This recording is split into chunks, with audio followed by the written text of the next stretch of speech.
The velvet rope brushed my hip as I stepped to the guest table, the ballroom humming behind me like a bright, expensive beehive. Crystal light spilled across the marble, catching on tuxedo studs and sequined sleeves. The string quartet threaded through the chatter with a familiar waltz. I smoothed the midnight fabric at my waist, smiled for the young woman with the clipboard, and gave my name. Her smile didn't change, but the pages kept turning.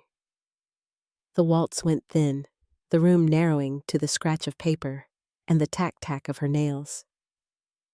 "I'm sorry, Ms. Winston," she said at last, soft and practiced. "I don't see you on the list." I glanced past her into the foyer, where my mother in silver laughed with a partner's wife, and my father lifted his glass in the confident half-salute that closed deals. My brother had a circle of younger guests leaning toward him like flowers to a porch light. I felt the old ache. "Then," the woman whispered to her colleague and walked toward my father, pointing discreetly back at me. He met my eyes across the room, and the air cooled several degrees. He crossed the carpet without hurry. My mother fell into step with him, smile fixed like a brooch. "There's been a misunderstanding," he said, voice low enough to keep good china from rattling. "Your name isn't on the guest list." I held my smile a second longer out of habit. "Dad, I RSVP'd weeks ago.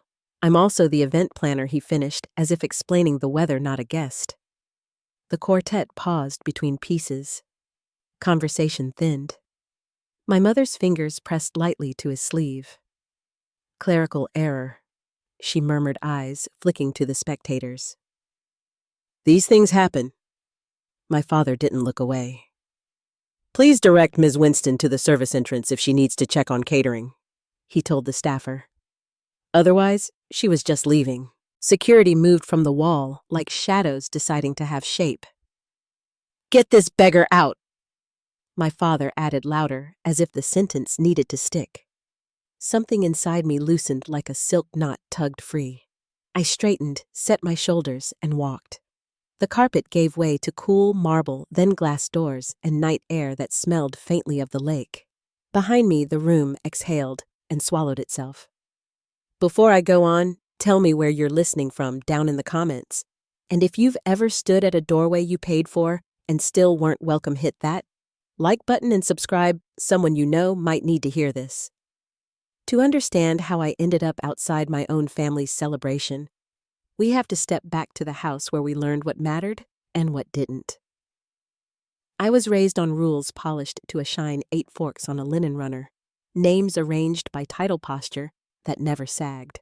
Our North Shore house had white columns that photographed well a circle drive that made drivers slow down, and a kitchen that only warmed when the caterers came. My father built Winston Financial the way he built everything, with hours that ate weekends and a voice that filled a room. My mother kept the social calendar like a ledger, benefits in Navy programs, garden parties, the color of champagne, a smile that never dropped even when the soufflé did. Thomas wore small suits before he needed to shave. He could say portfolio at 12 and mean it. The company was his birthright. The chair felt already molded to his shoulders. When he stood next to our father, they matched down to the angle of their chins. People called it legacy. I called it gravity. I loved other things. Paper turned into invitations cradling names. Candles arranged at just the right height to make a room glow without getting in its own way. The alchemy of taking an empty hotel ballroom at noon and by 7 inviting strangers into a night they'd remember. My drawings lined the inside of a closet door. My mother praised the neatness more than the ideas. A lovely hobby, she said more than once the word lovely, doing too much heavy lifting. My father asked when I'd grow serious and whether anyone ever met a partner over balloon arches. One person saw the right kind of future when she looked at me. My grandmother Lillian poured tea into thin cups and told me that joy was a kind of architecture. "You build moments," she said, passing me a lemon cookie as if it were a diploma. Not everyone can. She wore pearls and patience and never made the room about herself. I studied event management instead of finance. The house grew quieter toward me, not louder. Still, years have a way of making their own path. I worked for planners who had clipboards like shields and Rolodexes that could reopen closed doors, then opened Ivy League events with a small office and a stubborn faith. Chicago taught me quickly the river looks gentler than it is, and people hire you for your eye, but keep you for your spine. Within 5 years, I was taking calls from the same circles that had called my mother for seating charts, though our reasons were different. Home never said the word proud. It said useful. It said, the Andersons need a wedding planner, as if handing me a favor. It said, we're thinking of the peninsula for your mother's birthday, the way you tell a florist which flowers to avoid. I started paying for family events the first time as a gift. The second time, because the first didn't sink in. After that, it became a rhythm, a private currency. My brother did not pry open his wallet. No one asked him to. Last year, when my grandmother faded, she called me the way the ocean calls a shell back to the surface. Her hand in mine was cool and sure. Keep the door open, she said, but stand in your worth. After the funeral, I believed I could braid those ideas together, family and worth, into one rope I could hold. So, when the engraved invitation came, heavy cream stock, my name in proper script, I felt the unlikely warmth of a second chance. 35 years married. 25 years of Winston Financial. A banquet to announce to Chicago that we were proper and permanent and exactly as golden as we looked.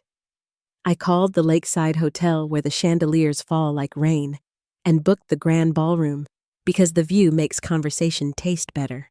My team and I built the night stitch by stitch royal blue linens to echo the company logo white orchids to keep the room clean and high gold accents where the light likes to sit. A string quartet into a jazz trio for the turn after dinner. The kind of open bar that says you've thought about people's preferences without showing off. A custom dinner with wine pairings that kiss and don't bite. I signed off on florals and lighting menus and musicians, and the surprise at the end, a crystal clock engraved with the dates that built our house mounted on wood from my grandmother's piano. The invoice arrived in clean numbers. $10,000 for the room, $7,500 for the bar, $15,000 for dinner. The rest in arrangements and music gratuities, and those 1,000 tiny things that make an evening look effortless. $38,000 total, routed through Ivy League events.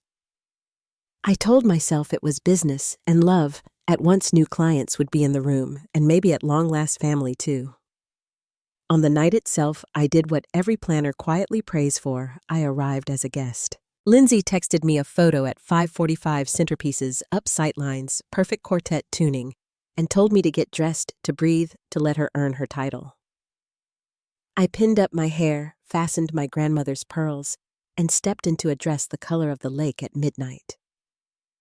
I drove with the windows cracked just enough to catch the scent of damp stone and spring. You know the rest of the doorway scene. The rope, the clipboard, the careful smile. My father's voice choosing the word beggar, as if it were a paperweight he wanted to set on my chest. I walked out because there was no way to stay and keep the one thing I hadn't already given away. The valet jogged to the curb, with my keys' breath making small clouds in the cooler air. I thanked him and slid into the driver's seat, the quiet of my car, a small mercy. Through the windshield, the hotel glowed like a promise kept to someone else. Somewhere behind those doors, a quartet turned the page, and servers lifted domed lids in unison. The night proceeded exactly as I had designed it without me. I didn't sob. It wasn't that kind of grief. It was the kind that folds into the small spaces, the heartbeat in your throat, the ache under your ribs, the sting where your eyes refuse to spill. I pressed 2 fingers to my sternum and breathed like I do before a toast begins. My phone lit up on the console, messages stacking into a skyline, and I flipped it over face down, like putting a book to bed. I reached for the gift bag on the passenger seat. The crystal clock caught a stray streetlight and threw it back patient and precise. I pictured the base, its wood warm under a palm, the piano I had dusted as a girl in my grandmother's sitting room. I pictured my mother's hands arranging flowers with a ruler. I pictured my father's cufflink always straight. Then the phone buzzed again, insistent as a dripping faucet. A calendar reminder slid across the locked screen. Final payment due. Lakeside, 8:30 p.m. For a second, the entire night sharpened like a lens clicking into focus. The numbers I had approved, the contract I had negotiated, the door I had just been shown. Behind me, a siren rose. Somewhere off Michigan Avenue grew louder and slid away like a thought you almost had the courage to finish. I set the gift back down and turned the phone over. The screen bloomed with names I knew and those I only shook hands with at benefits. One message sat at the top, unfamiliar number, short and plain. Thought you should know your brother had your name removed from the guest list yesterday. My thumb hovered. The quartet changed songs. The reminder chimed again, gentle and precise. I watched my own breath fog the glass and vanish. In the quiet, something inside stopped asking to be invited. I reached for the laptop bag at my feet, the leather warm from the car's heat. The zipper's hum was the smallest, steadiest sound in the world. And as the screen lifted cool light on my hands, contracts a click away, the waltz inside the hotel gave way to a new kind of music. The glow of the hotel still flickered in my rear-view mirror when the reminder chimed again, final payment due at 8:30.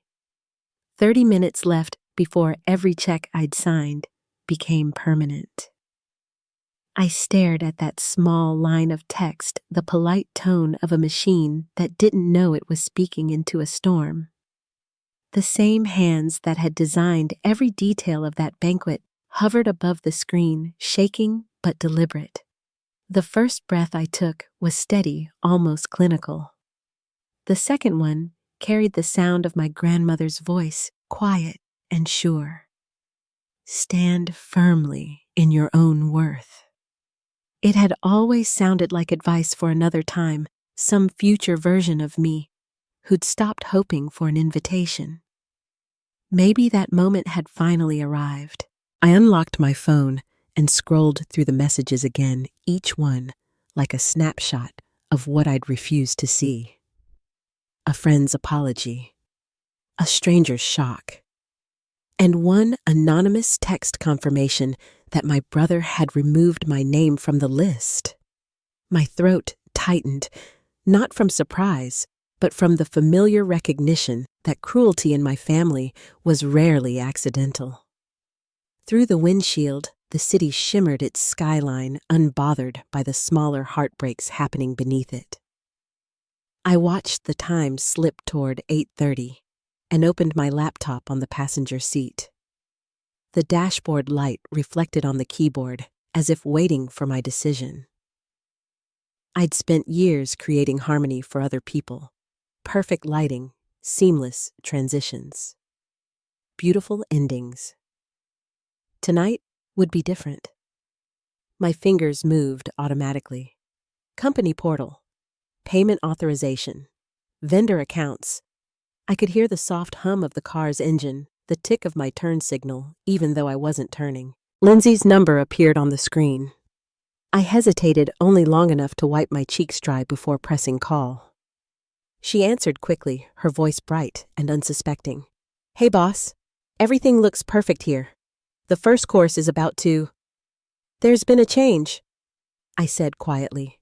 "Activate Protocol 27. The silence that followed lasted 3 heartbeats. "Are you sure?" she asked, finally. "That's a full cancellation. I'm sure. The client breached contract. Follow procedure exactly." The professionalism in my voice surprised even me. Years of managing crises had trained me to be calm under pressure. I'd just never imagined using that calm against my own family. As she moved to act, I heard faint music and laughter behind her. My mother's laughter maybe, or the clink of glasses. I pictured it all continuing as I spoke, the chandeliers gleaming, the servers moving like clockwork. "Contact the venue manager first," I said. "Remind him of the 30-minute clause." "Yes, ma'am." Lindsay's tone sharpened. "All business now. And the guests, the hotel will handle notification per contract. We keep our distance. Professional only." While she made her calls, I contacted our attorney, Marcus Barrett, a calm man whose voice never changed no matter how chaotic the case. When I told him what happened, how I'd been escorted out of an event my company had financed, he didn't hesitate. "That's a clear violation," he said. "Terminate immediately. Document everything." By 8:15, I'd called the bank to stop payments, the travel agency to cancel my parents' anniversary trip, and every contracted service in between. Each conversation felt less like revenge and more like pulling back pieces of myself I'd been handing away for years. At 8:30, the reminder flashed once more. I closed the laptop. It was done. The stillness afterward felt strange, almost peaceful. Outside, the lake wind pressed faintly against the car. Inside, I sat with the quiet weight of finality. The same calm that used to descend at the end of a successful event when lights dimmed and guests lingered in good moods settled over me now. But it was different. This calm came from something that had broken free rather than something completed. When I finally started the car, I didn't look back at the hotel. The city opened in front of me, streetlights blinking in long rows of amber. For once, there was no schedule to meet, no client to reassure, no family image to maintain. Only the road and the hum of the tires under me. By the time I reached my apartment, the night air had cooled. I slipped off my heels at the door and felt the wooden floor under my bare feet, a small, solid comfort. The loft smelled faintly of eucalyptus from the candle I'd forgotten to blow out earlier. My phone buzzed again on the counter, but I ignored it. I poured a glass of red wine, the one I'd been saving for a special occasion, and leaned against the window frame. Below, Chicago pulsed with life. Cars' laughter, the sound of distant horns, everyone heading somewhere not knowing that one woman above them had just quietly ended a dynasty's illusion. I thought of my grandmother again, her soft hands folding mine around a teacup years ago. "Don't give up on family completely," she'd said, "but stand firmly in your own worth." I had done both in a way she might never have imagined. The first wave of exhaustion hit just as the wine's warmth spread through me. I placed the glass on the coffee table and sat down, letting the couch hold my weight. My phone continued to light up on the counter calls, texts, a few voicemails, but I let it ring itself empty. They could wait. For once, they could all wait. When I woke the next morning, sunlight filled the room in long, pale streaks. The world outside was unchanged, though mine felt entirely different. I reached for my phone and saw the tally: 23 missed calls, 47 text messages, and a dozen emails, all stamped with the night's unraveling. I played the first voicemail. The hotel manager's voice was calm but strained, explaining that all payments had been revoked and the event was now in disarray. The next was my father's sharp and angry, demanding an explanation. By the 9th, his fury had turned to threats, accusations of sabotage, warnings about consequences. My mother's messages were softer, though no less manipulative. She spoke of embarrassment, of disappointment, of what my grandmother would have thought. Thomas's first message arrived shortly after the cancellations began. His voice carried that same smug confidence I'd heard all my life. "Real cute, Ivy, throwing a tantrum at 34. Grow up." The second came hours later, stripped of confidence. "You've crossed a line. Fix this if you ever want to be part of this family again." I set the phone down and let their words fade. There was nothing left in them that could wound me. The worst had already been said. My assistant's updates arrived next, precise and professional. 8:45 vendors notified. 8:52 catering halted before the main course. 9:05 entertainment packing up father attempting to pay directly but denied. 9:22 venue cleared. The efficiency was almost beautiful in its order, the mirror image of how I used to build events, but this time dismantled by the same precision. As I read, an unexpected message appeared from Walter Pierce, one of my father's oldest business partners. I witnessed what happened. You were right to stand your ground. Lunch soon, my treat. Others followed. An aunt, a cousin, even a few guests from the event, each expressing a mixture of shock and quiet admiration.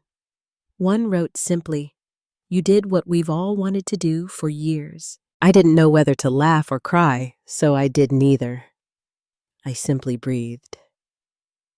Around 10, the phone rang again. Lindsay's name glowed on the screen. "Morning," she said softly when I answered. "How are you holding up?" "I'm fine," I said, surprised to find it mostly true. "What's the fallout?" She let out a breath that was half a laugh. "Honestly, it was chaos, but in a strangely satisfying way. Your father tried to write a personal check. Your brother shouted about contracts he didn't understand. The guests left confused, but a few clapped when the lights came on. I think you made a bigger impression than any of us expected." I smiled into the quiet. "Thank you for handling it so gracefully." "You taught me," she said, "and for what it's worth, I've already had 2 inquiries from guests who want to hire us. They said they admired a company with backbone." Backbone. The word stayed with me after I hung up. For years, I'd thought of success as delicacy, knowing which words softened a conversation, which colors pleased a client, which silence held dignity.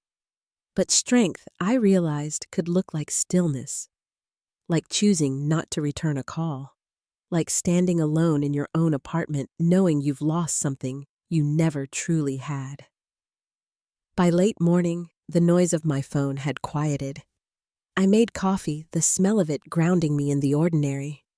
The mug warmed my palms as I leaned against the counter and stared out at the city I'd made my home.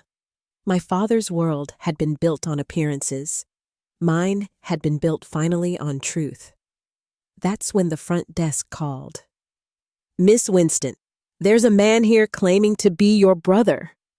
He's asking to come up." I closed my eyes for a long second. Of course he'd come.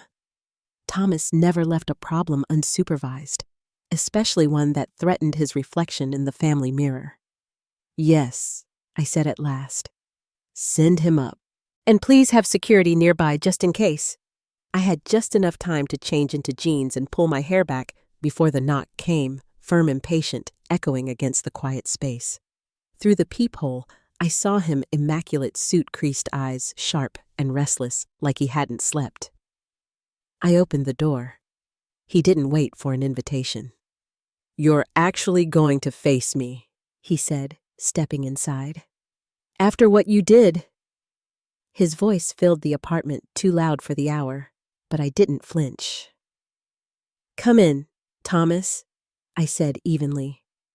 "The neighbors don't need the show."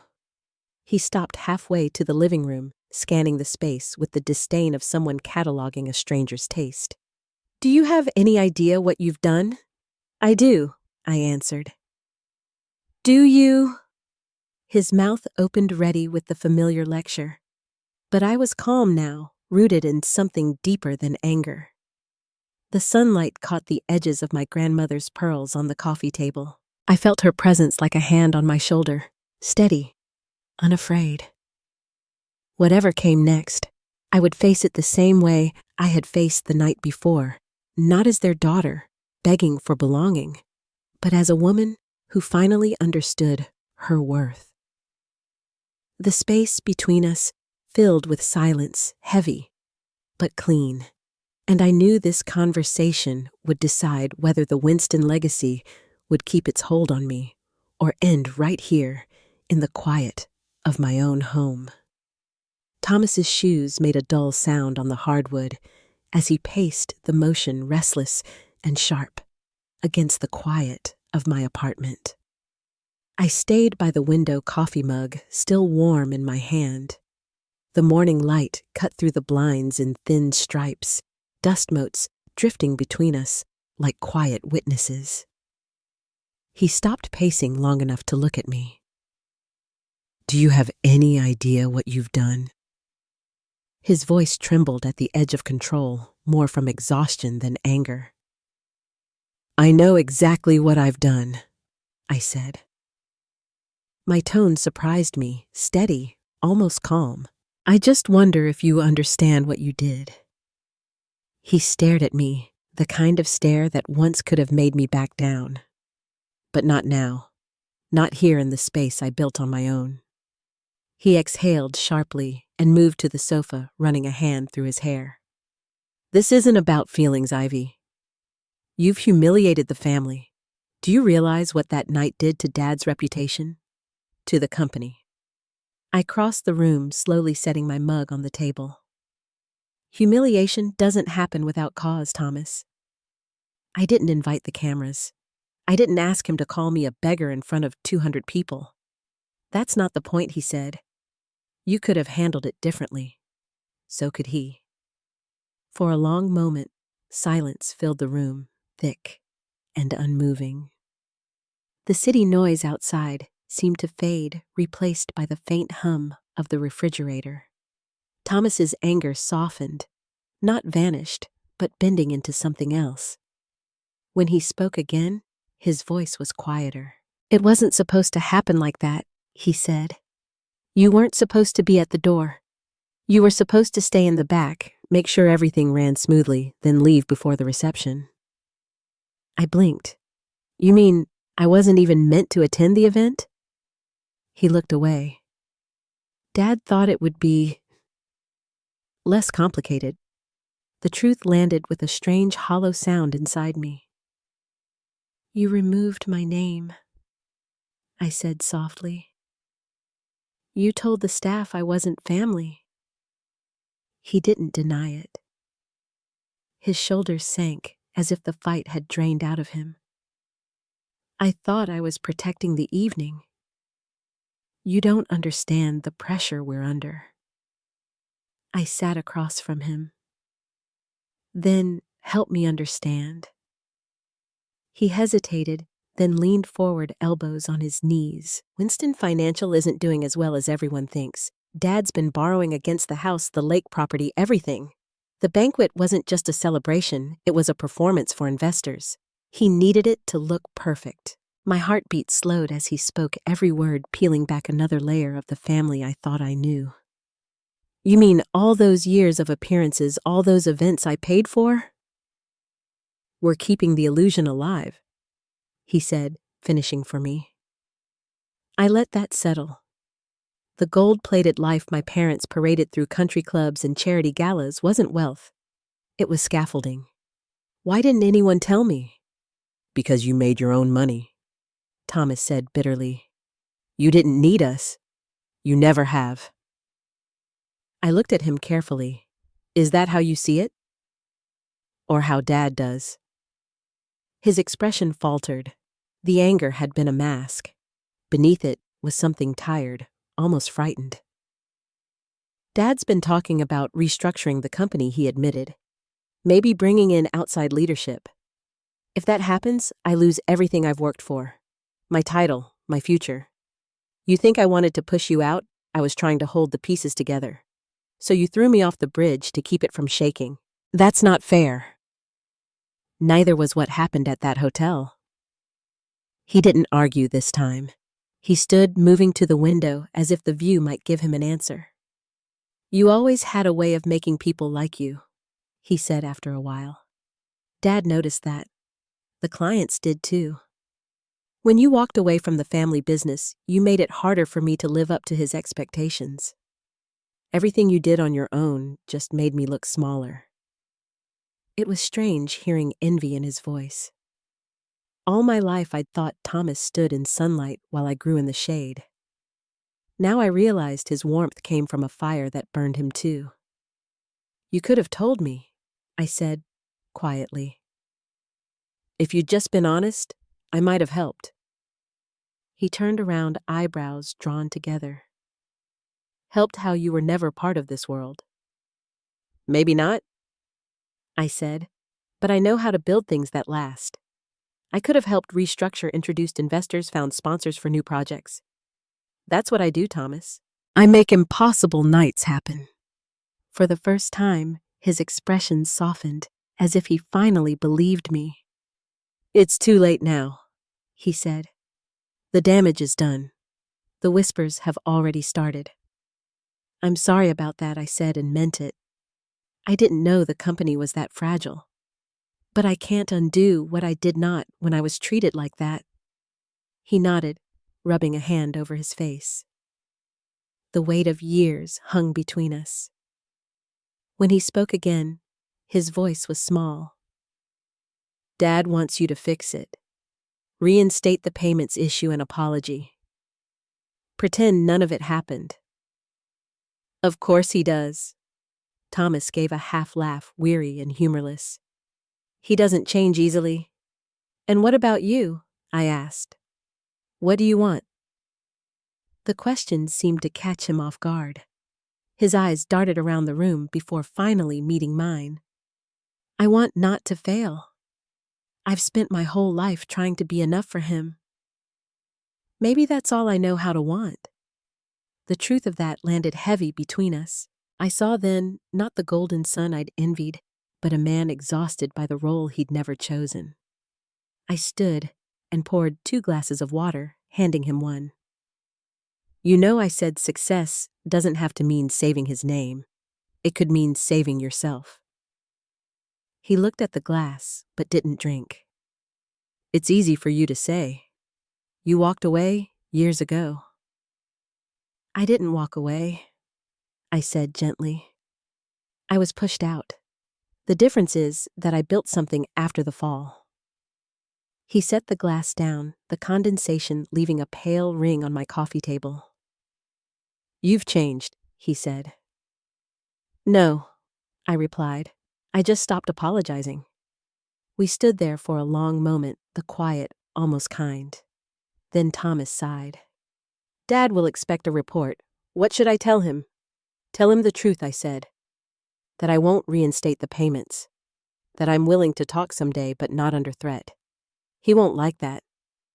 "Then maybe it's time someone told him something he doesn't like." A faint smile crossed his face, small but real. "You sound like Grandma." Maybe I finally heard her. He nodded slowly, as if testing the idea. "This doesn't fix everything," he said, before turning toward the door. "I know," I said, "but it's a start." At the threshold, he paused. "Take care of yourself, Ivy. You're stronger than any of us thought." "Maybe," I said, but I'd trade some of that strength for peace. When the door closed behind him, the apartment felt lighter. Not empty, just cleared. I sat for a while, listening to the faint city sounds below, the hum of life continuing. My hands were steady again. Later, I opened my laptop and glanced at the flood of emails still waiting. Among them were 2 new inquiries from names I recognized, guests from the banquet who wanted to hire my company. The irony wasn't lost on me. I drafted short, polite replies and scheduled calls for the following week. By evening, the sun dipped low, painting the walls gold. I poured another glass of wine and stood by the window. Across the street, a family gathered on their balcony for dinner, 3 generations passing dishes, their laughter spilling into the air. For a moment, I felt the ache of what I'd always wanted from mine.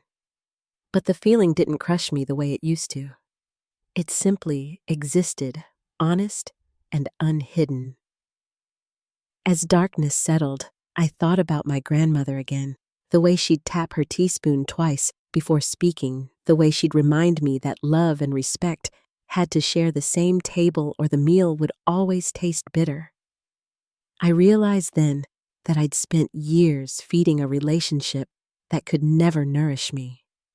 The quiet of the room grew gentle, no longer the sharp silence of rejection, but something softer, like space making room for what comes next. I turned off the lamp, the city lights filling in for stars, and let myself breathe in the truth of it all. Tomorrow, I knew would bring more calls, more tension, maybe another visit, but tonight was different. Tonight, I had nothing left to prove. I closed the blinds, set the empty glass in the sink, and whispered to the stillness the words I'd never dared say out loud. I'm done asking to be invited. The words hung in the dark for a moment, and then the night accepted them. 3 months can feel like a lifetime when you decide to stop chasing the people who never turned around. Chicago moved on as if nothing had happened, but in quieter ways, so did I. The city's rhythm had softened. My days stretched between meetings, floral samples, and site visits, yet the space inside me, once tangled with guilt, had started to clear. The scandal that my father once swore would destroy me didn't. If anything, it drew a line I should have drawn years ago. The calls from his associates slowed, and the messages from clients multiplied. Some reached out because they admired my backbone, others simply because the story made its rounds. Whatever the reason, my company was suddenly busy in ways that felt solid and deserved. Walter Pierce, my father's oldest business partner, invited me to lunch one crisp afternoon at his club near Michigan Avenue. He was the sort of man who filled silence comfortably measured, observant, the opposite of my father's booming certainty. You handled yourself with dignity that night, he said, folding his napkin. Jonathan has spent decades believing the rules don't apply to him. Seeing someone in his own family hold him accountable made more of an impression than you realize. I stirred my iced tea slowly, letting his words settle. It wasn't meant to be a statement, I said. It was the only thing left to do. He smiled faintly. That's often what makes a statement. He leaned back, his voice lowering. The truth is, Jonathan's finances are in worse shape than most know. Investors are nervous. He's refusing help, but this will reach the surface soon. When it does, people will remember who stood tall. I thanked him, though part of me wished I didn't have to hear it. I'd spent years wishing for family pride.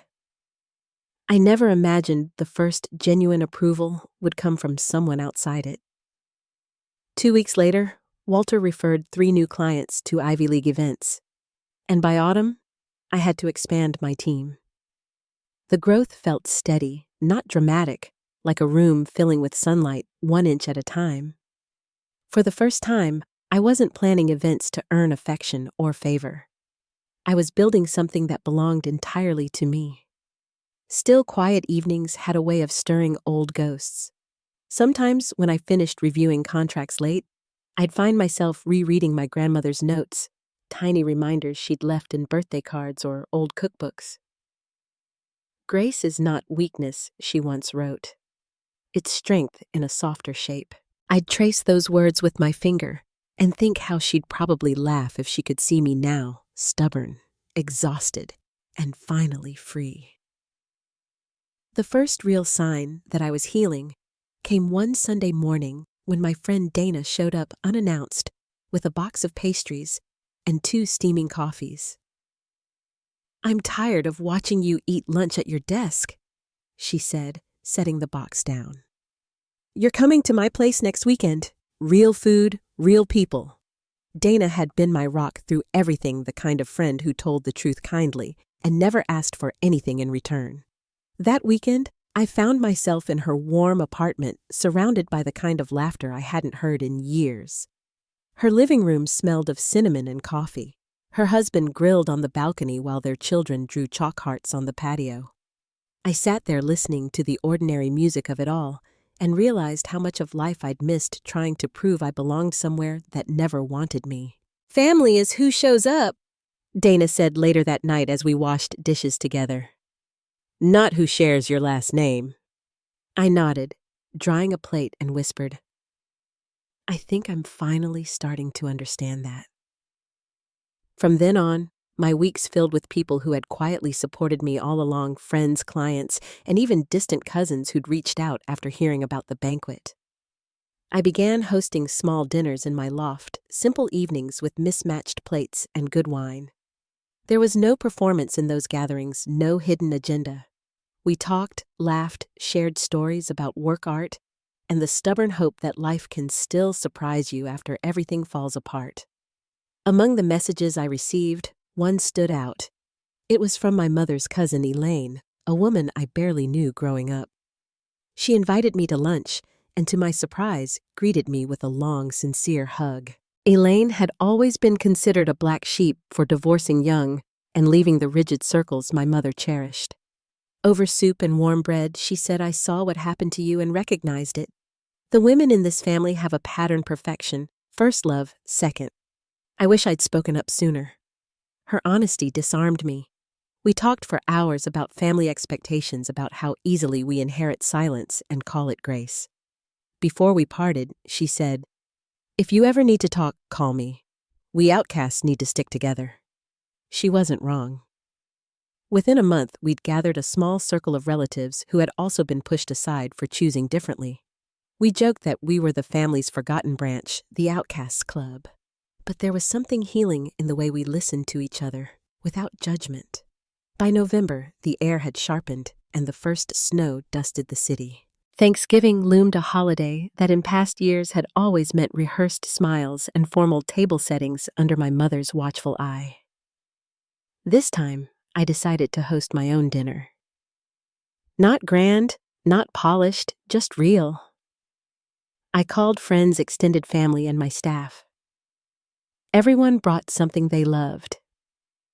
The menu ended up being a collage of comfort foods: Dana's cranberry tart, Elaine's cornbread, my own attempt at roast chicken. I used vintage plates from flea markets, each one slightly different, and placed tiny cards at each seat that read, "Welcome home, not as decoration, but as a promise." That evening, my apartment glowed with warmth and noise. People leaned over plates, traded stories, and filled the space with the kind of laughter that doesn't require apology. When we raised our glasses, I looked around the table and felt something I hadn't felt in years: belonging without condition. Still, the echo of my old family lingered in small ways. I hadn't heard from my father since the night of the banquet, but Thomas called occasionally. Our conversations were cautious, like walking across ice that might hold or crack at any second. Yet there was a sincerity in his voice I hadn't heard before. "Dad's still furious," he admitted one evening. "He says you embarrassed him beyond repair. But Mom, she's different lately. She keeps asking if she did something wrong." "She didn't just do something wrong," I said softly. "She let it keep happening." "I know," he said. "I told her that." "What did she say?" "That good intentions aren't always enough." There was a pause. She asked if I thought she'd been a good mother to you. The question hung between us like fragile glass. "And what did you tell her?" I asked. "That maybe it's not too late to try to be one." A week later, a letter arrived at my office. The handwriting was unmistakable, my mother's careful loops and flourishes. For a moment, I almost didn't open it, afraid of what I might find. Inside was a single sheet of stationery, the scent faintly of her rose perfume. "I've been thinking about your grandmother's pearl earrings," she wrote. "She always said they should go to the daughter who knows her own mind." I didn't understand what she meant until now. "When you're ready, I'd like to talk. Not about what happened, but about who you are. Now the woman I never took the time to know." She signed it simply, Eleanor. I read it twice, maybe 3 times, then set it down beside my desk lamp. The light caught the edges of the paper, making the ink shimmer faintly. I didn't know if I was ready, but the words didn't feel manipulative this time. They felt human. That night, I went for a walk along the river. The air was cold enough to make my breath visible, but the movement helped me think. I passed couples holding hands, joggers with red cheeks, and a man playing violin under a bridge. His music carried softly across the water, a slow and tender melody that reminded me of my grandmother's piano. Standing there, I realized something simple but profound. Forgiveness didn't mean reopening old wounds. It meant letting them close on your own terms. When I returned home, I took out my grandmother's pearls from the velvet box and placed them on my dresser. Their smooth weight in my palm felt like a promise to myself, not to them. The next morning, the city woke under a silver sky. I brewed coffee, looked out over the skyline, and thought of the letter waiting on my desk. I wasn't ready to respond yet, but for the first time, I didn't feel angry. I felt calm, grounded in something larger than the pain. As I set my mug down, the phone buzzed with another new inquiry. 2 potential clients from New York, both referrals from Walter Pierce. I smiled at the coincidence and whispered a quiet thank you to the empty room. The path forward wasn't clear, but it was mine. And as the winter light grew stronger through the windows, I could almost hear my grandmother's voice again, steady and kind. "Keep the door open," she'd said, "but stand firmly in your own worth." For the first time, I knew exactly what that meant. Snow drifted in soft ribbons outside my office window, catching the early light like falling feathers. The city had settled into its winter rhythm, slow, deliberate, patient. I watched from my desk as people hurried along the sidewalks below, coats pulled tight, breath misting in the air. Inside, the quiet was different. Not empty, but calm. The morning's first emails glowed on my screen, but I wasn't in a rush to open them. For the first time in years, work didn't feel like armor. It was simply something I loved doing. The office smelled faintly of cedar from the small wreath Elaine had dropped off earlier in the week. Across from me, a new photograph hung on the wall, a group picture from our Thanksgiving dinner. Everyone was laughing mid-conversation, the table crowded with mismatched plates and candlelight. No perfection, no pretense, just life. A soft knock came at the door. Lindsay peeked in her scarf dotted with snowflakes. "Morning, boss," she said, smiling. "You've got a delivery." She handed me a small package wrapped in brown paper and tied with string. The handwriting on the label stopped me elegant familiar. My mother's. After Lindsay left, I untied the string slowly like someone opening a fragile memory. Inside was a small jewelry box, aged but polished, and a note folded once with deliberate care. "These belong to your grandmother. I think she'd want you to have them now. Thank you for teaching me what strength looks like when it's kind." The pearls glowed softly against the velvet. I held them in my palm, cool and smooth, and for a moment the room filled with a silence that felt almost sacred. There were no tears, no rush of old anger, just gratitude for the years, for the lessons, for the simple fact that even some broken things can be gently mended. Later that afternoon, I walked to the window again. The streets were quieter now, the snow falling heavier, muting the city's sound. I thought about calling her, but instead, I wrote a short letter in return. No explanations, no recriminations, only truth. "I received your gift. Thank you for thinking of me. I'm well, and I hope you are too. I'll keep the door open, but I'll be standing on my side of it." When I sealed the envelope, I felt something settle inside, a peace that didn't depend on anyone's response. That weekend, I met Thomas for coffee at a small cafe on Dearborn Street. He arrived late, shoulders hunched against the cold, but his expression was softer than before. "I saw Mom's handwriting on your desk," he said, nodding toward the letter. "I know," I said. "She's trying." "She is," he admitted, Dad isn't, but maybe that's his loss to carry. He stirred his coffee without looking up. The company's downsizing. I'll be leaving soon. Leaving Winston Financial. He nodded. I've got a job lined up with a different firm. Smaller, more honest. I think I'm ready to build something that's mine, even if it's not impressive. I smiled. That sounds like freedom. He chuckled softly. You'd know. We sat quietly after that, two siblings who had finally stopped performing. The tension that used to define our every conversation had faded into something almost gentle, two people standing on the same side of truth for once.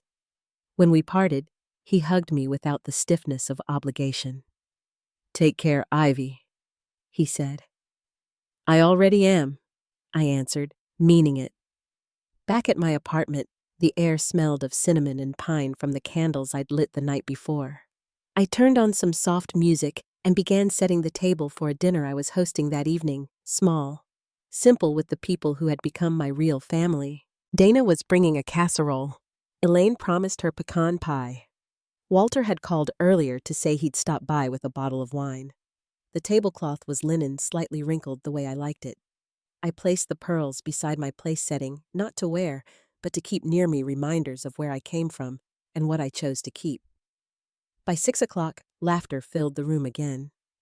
Dana was teasing Walter about his tie. Elaine was telling a story that made everyone forget to eat. I moved through the small crowd with a kind of quiet contentment that didn't need to prove itself. Every now and then, my mind wandered to the life I used to chase: the mansion, the ballroom, the father's approval. But the ache that once followed that thought was gone. As the evening wound down, I found myself by the window glass in hand, looking out over the city. Snow glowed blue under the streetlights. Inside, the air hummed with warmth and soft conversation. I could hear Dana's laughter from the kitchen, the clink of plates being rinsed, Walter humming an old tune. For the first time, I realized this wasn't the aftermath of something lost. It was the beginning of something real. When the last guest left, I tidied the table slowly, the rhythm of it soothing the scrape of plates, the rustle of napkins, the faint crackle from the candles still burning low. I stood for a while by the door holding the pearls one last time, before setting them in a small glass bowl on the sideboard. Their sheen caught the candlelight and reflected it softly like tiny moons. The city outside was still, the snow now deep enough to blur the edges of the sidewalks. I opened the window just a little, letting in a breath of cold air. It smelled of winter and new beginnings. Peace, I thought, wasn't something grand or distant. It was this, the sound of my own heartbeat steady in the quiet, the glow of a home filled with laughter, the freedom to close a door and still wish the people behind it well. I sat down on the couch legs curled beneath me and let my eyes drift across the room. Every piece of it, every mismatched plate, every framed photo was proof of a life built by choice, not by expectation. Somewhere in the distance, a church bell struck 9. I raised my glass in a small toast to the empty room, to the grandmother whose voice still lingered in my mind, to the woman I had finally become. Some wounds don't fade because we forgive. I thought they fade because we finally stopped bleeding for them. The snow kept falling outside, covering the city in silence. The candle flame flickered once, then steadied, and I breathed out slowly. No sadness, no anger, just peace. If this story spoke to you, tell me where you're listening from. I'd love to know how it reached you. And if you believe that strength can be quiet and peace can be earned, share this story with someone who needs the reminder. Thank you for listening. Some stories end with victory. Mine ends with calm, and that's enough.